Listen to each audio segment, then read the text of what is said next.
The opening scene of the movie Chariots of Fire is not unlike this one. And I'm so delighted because Larry deserved every bit of honor and dignity that we could possibly bestow on him.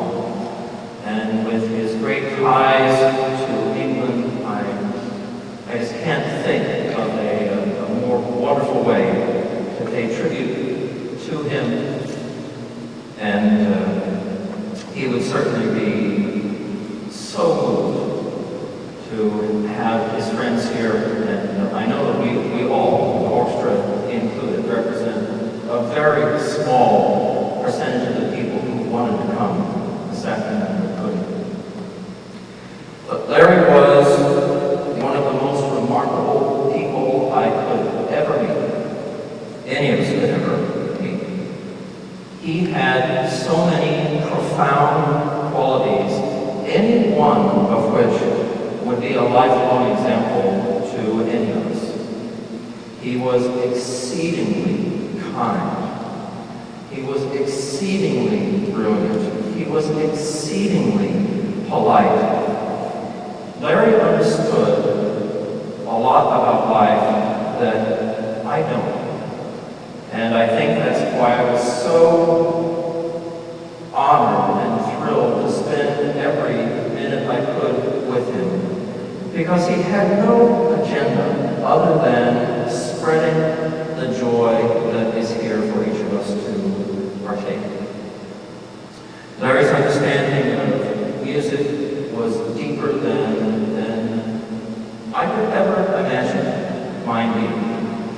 And I think it's because he understood life so well. He had to live within certain restrictions that were incredibly frustrating. But all the time, he never had an unkind word, angry or resentful bone in his body. He was an example of love and devotion without agenda that will tower through the remainder of my life. I have two short regards, both from Pierre Boulez and from the great Mahler scholar Henri de Lagrange. This note from Astrid Schirmer, who was Pierre Boulez's longtime secretary. Dear Mark, thank you for letting Pierre and me know immediately. We cannot believe that it went so quickly. I am really upside down with the shock. I have been writing quite a bit to Larry lately, as he wanted so much to come to the dress rehearsal of Parsifal. Unfortunately, this was not possible, and anyway, the dress rehearsal was totally closed 2 days prior to the date, something we had been expecting a bit.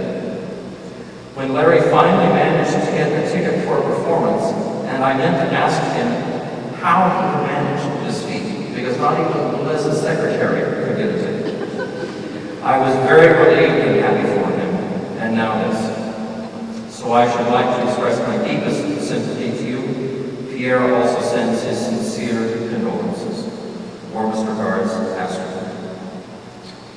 And from Henri de Lagrange in Paris, dear Mark, I am so very sorry. I am shattered that he went away so quickly, and that I didn't see him again after our breakfast in New York in February. He didn't look sick at all that time. With great sadness and all my sympathy, Henri. I think Larry's quick departure from us was such a blessing.